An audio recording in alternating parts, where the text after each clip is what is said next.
All right, so the final type of writing quadratic function that we looked at was writing something in standard form. We also looked at some word problems and things too. You can look at some of the other videos about the area problems and the quadratic border problems and the problem that deals with the revenue, maximum revenue. So those are also types that we looked at writing those equations, but they tie back to the intercept form in particular. So this final type that we looked at really was writing a quadratic function in standard form. Notice that this says write the quadratic function, that passes through the points 2, -3, 3, -6, and -1, -6. Notice that it does not tell me if any of these points are the vertex, and it does not tell me if any of these points are the intercepts, but you should be able to look at them and tell that they're not the intercepts because the y values are not 0. So anytime we run into this type of problem, there was two ways that we did it. One is using Desmos. The other is using the regression function on our graphing calculators. Technically, there's also a third way. If you really, really wanted to, you could take that y equals ax squared plus bx plus c, and you could fill in the x value and the y value for each one of these points into the function ax squared plus bx plus c. You can fill in each one of the points, so you would have to do all 3 points, and you would get 3 equations that have 3 variables you need to solve for. You need to find A and B and C. And this is actually back to that very first 9 week stuff, the very third chapter, like very last chapter, in the first 9 weeks that we did when we were solving systems of equations. You could find A and B and C using some of those techniques. But I'm sure many of you don't want to do this, and so that's why I showed you a way to also do it on Desmos or the graphing calculator. So we're going to take a look at that real quick. We're going to go to Desmos. So I'm going to go over to open a separate page for Desmos. And then we're going to click on Start Graphing.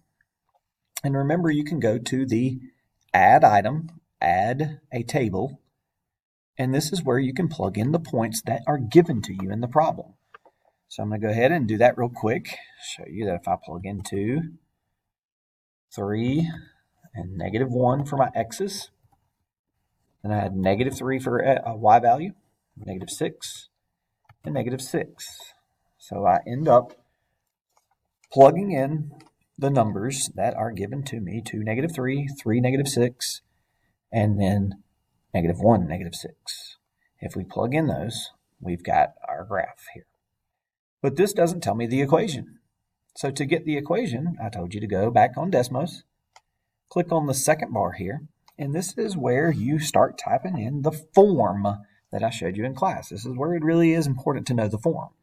So we type in y, but I'm going to hit a little 1 to remind the Desmos calculator that I'm talking about this y value right here, y1. And then I tell Desmos to find the best fitting equation. So the way to do that is to hit the little squiggly looking, not equal sign, but it is one little squiggle. It's sort of similar to like the tilde in Spanish, right? So when you look at that, that is telling the calculator to find the best fitting line. After you do that, for the rest of this little box, you either type in standard form, intercept form, or vertex form using x1 up here for the x's and using any of the other letters that you need to.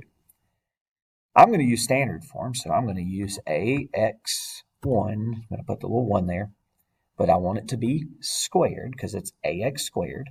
So I hit the little squared button.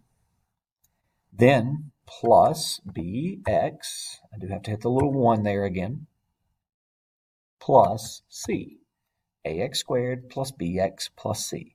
Notice again, the only difference really, I have to hit the little x1 and the little x1 here to remind it to look here. Then it tells me what a is, what b is, and what c is. So for my final answer on the test, I would plug in -1 for a, 2 for b, and negative 3 for C. So my final answer would be y equals negative 1x squared plus 2x minus 3. And guys, that's what you would get. If you solve this big, ugly system of equations for A and B and C, that's what you would get. A is negative 1, B is 2, C is negative 3. That equation will hit all three of those points. And you can actually see it when you're on Desmos. You can see it actually hitting the points. Okay? You can do the same thing using the graphing calculator that we use in class, where you can take, oh goodness, let me open my calculator here. Should have opened it before I started the video, shouldn't I? You can take the graphing calculator and enter the points in as well. So what we're going to do is we're going to go to the key word that goes through this whole process is called stat. We're going to go to the stat menu. We're going to hit edit because that's going to take me into this list. And I do already have the points plotted in here. 2, negative 3, 3, negative 6, negative 1, negative 6. If you don't know how to do that, you just type them in. I'm going to clear out this list real quick so you can see what I do is I type in negative 3, I press enter. Negative 6, I press enter.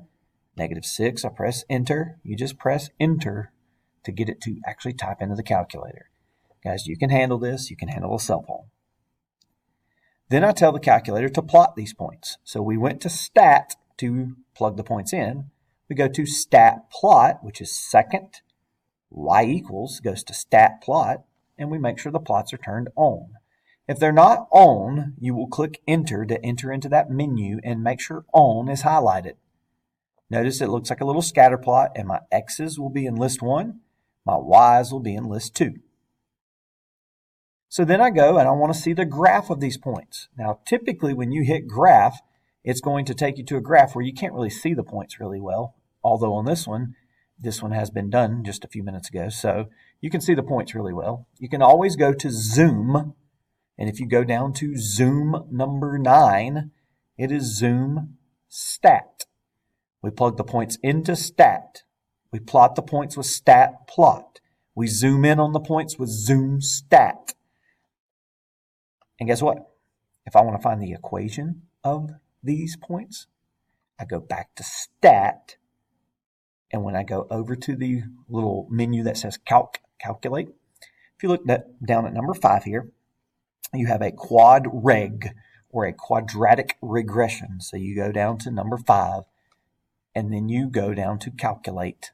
Your X's are in list 1, your Y's are in list 2. You click calculate and it will tell me what A is, what B is, and what C is. Just like what happened a minute ago when I used Desmos. Desmos is a little smoother. It's a little bit easier, a little bit less menus to go through.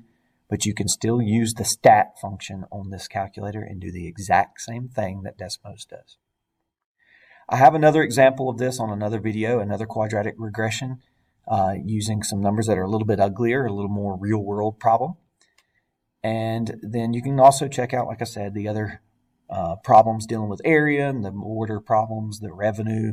Make sure you take a look at those as well before the test.